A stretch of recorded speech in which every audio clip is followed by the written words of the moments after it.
Hello everyone, তোমরা কখনো sports গার্লকে as a bride দেখেছো? আজকে দেখাবো চলো। এই যে যাকে দেখছো, সে একজন স্পোর্টস গার্ল যার আজকে বিয়ে এবং সবে গায়ে হলুদ পর্ব সেরে সে এখন আমার কাছে সাজতে এসছে। তো চলো দেখি তার কি ইচ্ছে। আমাদের আজকের ব্রাইড অঞ্জলি। অঞ্জলি বল, তুই তোর কিরকম লুক দরকার বল। আমার দরকার হচ্ছে আমার স্কিনে যেরকম আছে যেই কালার ওরকমই থাকবে, মুখ বেশি সাদা না হয়ে যায় যাতে, আর চোখে বেশি কালার দেওয়া না, একদম নিউডের মধ্যে থাকবে।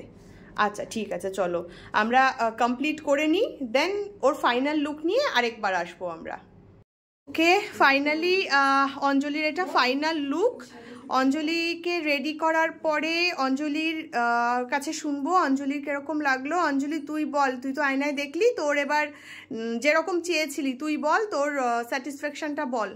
আমার তো খুবই ভালো লেগেছে, আমি যেরকম চেয়েছিলাম ওরকমই পেয়েছি। মেকআপটা আমার খুব সুন্দর লাগছে। ওকে চলো, থ্যাংক ইউ।